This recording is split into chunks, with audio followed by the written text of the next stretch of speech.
안녕하십니까.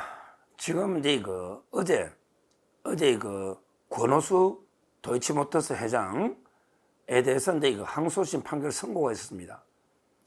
이걸 가지고 이제 좌파들은요, 또 심지어 일부 우리 우파 패널들도 이거 가지고 이제 마치 김건희 여사도 전주 손모씨, 도이치모터스 손모씨처럼 이제 기소 가능성이 높아진 거 아니냐, 이런 식으로 떠들고 있습니다. 좌파들은 이제 잘 됐다고 완전히 김건희 여사 특검이나 기소해라 지금 난리를 치고 있는데요. 이거는 판결문을 냉정하게 객관적으로 잘 분석해 봐야 됩니다. 제가 이제 법조인으로서 어느 김건희 여사를 일방적으로 편들려고 하는 건 아니고 정확하게 팩트를 가지고 우리가 분석을 해봐야 됩니다.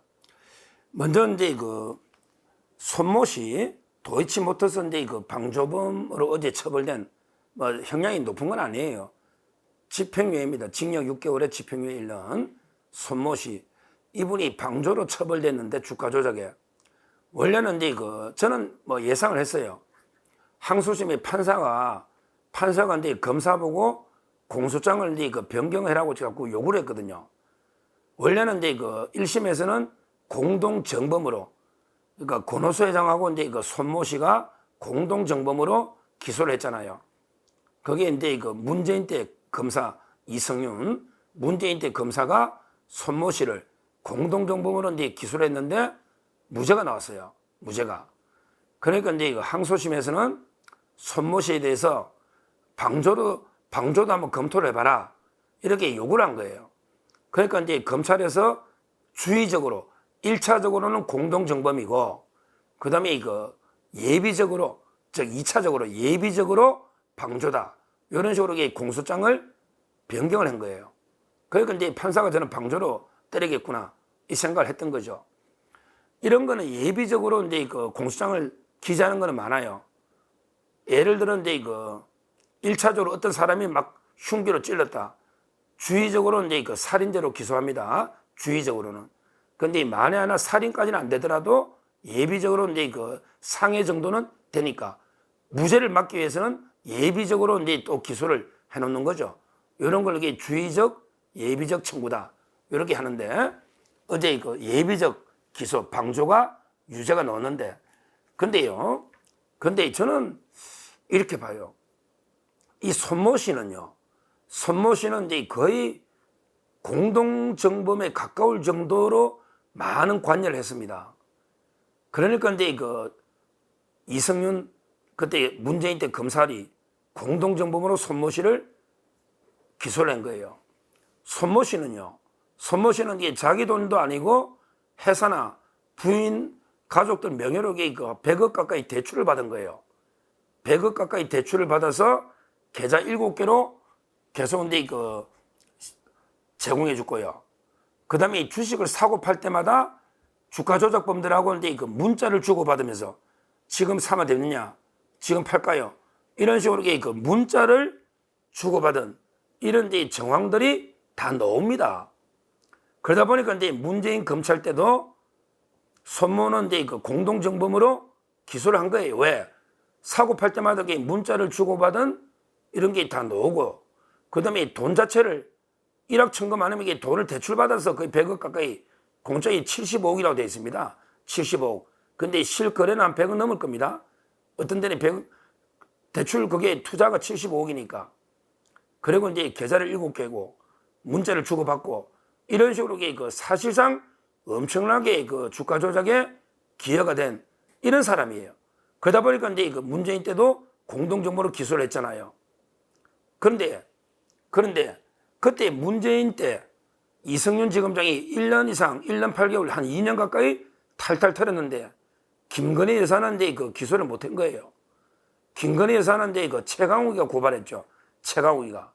근데 그때 이성윤 중앙지검장 문재인 때 탈탈 털었는데 왜 그때 기소를 못했느냐? 그리고 지금까지 기소를 못하느냐? 이거는 이제 전주 손모씨하고 저는 결정적으로 네 가지 차이가 있다 봐요. 지금도 전주 손모하고요, 김건희 여사하고는 이게 전혀 다릅니다. 성격이. 그때 제가 이유를 대보면 첫째 다른 게요.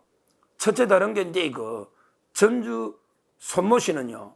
아까도 말했지만 그 자기 돈을 75억 이상 대출받아서 자기 돈이 아니고 무리하게 확신이 없으면 주가 조작, 대출 빚까지 내가지고 75억 이상 100억 가까이 어마어마한 규모입니다. 그런데 김건희 여사 투자금은 10분의 1 정도입니다. 10분의 1.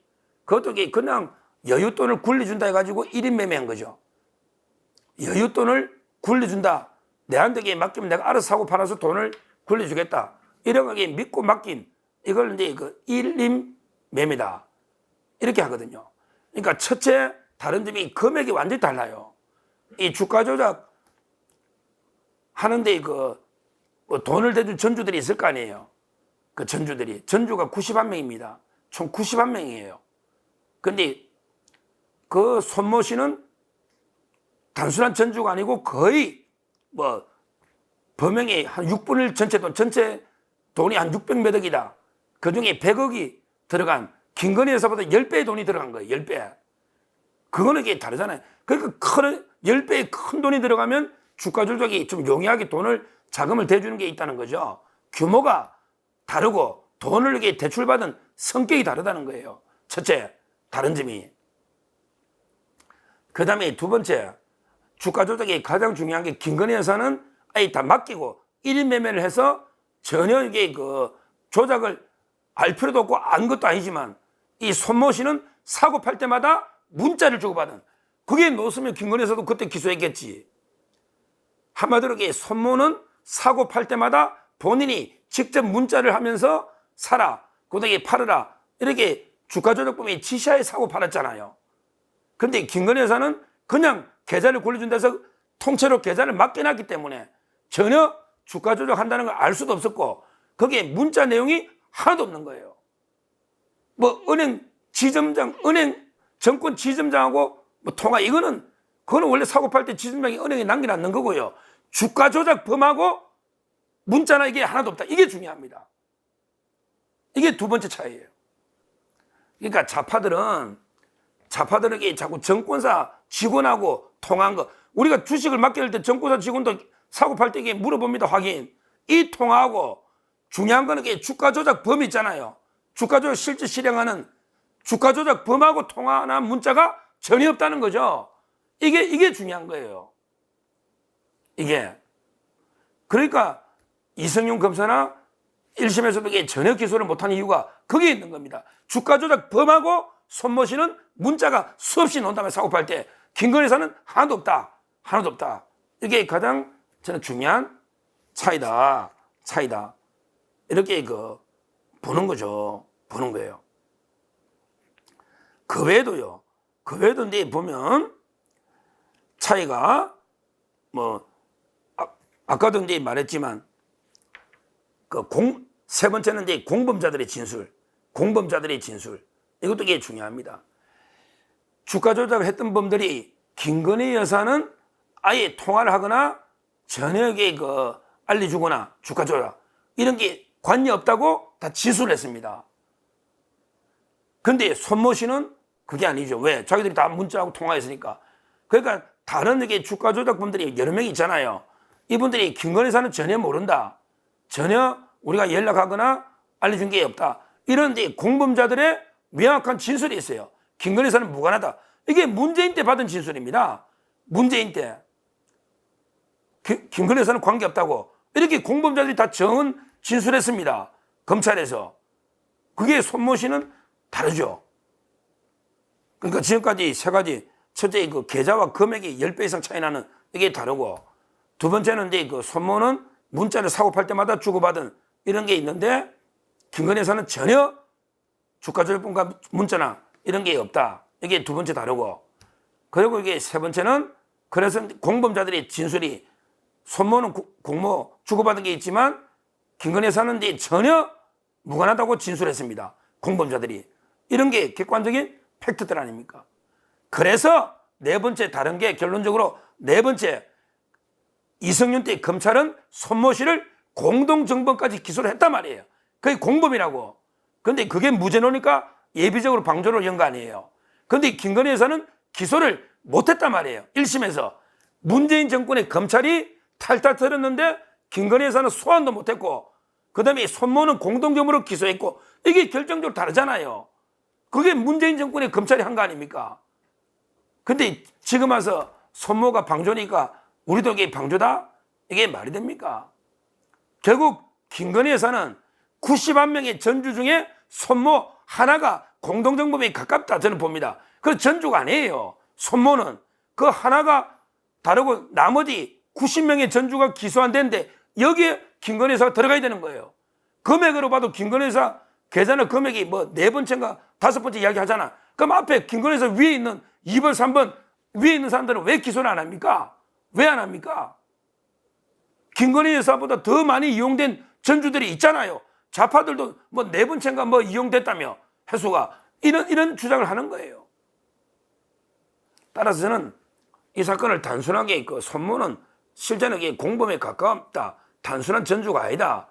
거의 100억을 대출받아가 문자를 주고받으면 이게 사고 파는, 다만 이게 이제 거래를 안 하다 보니까 그냥 방조로 됐는데, 거기하고 김건희 여사를 비교할 게 아니고 오히려 91명의 전주 중에 기소가 전혀 안 됐잖아. 91명 중에. 거기에 비교해야 되고, 이거는 문재인 정권의 이성윤 검사장이야 얼마나 기소하려고 탈탈 털었습니까? 탈탈. 근데 아무런 공범자들도 관계없다고 정언하고, 그 다음에 주가조작본과 주고받은 문자나 전화나 아무것도 없다는 거 아니에요. 아무것도 없다.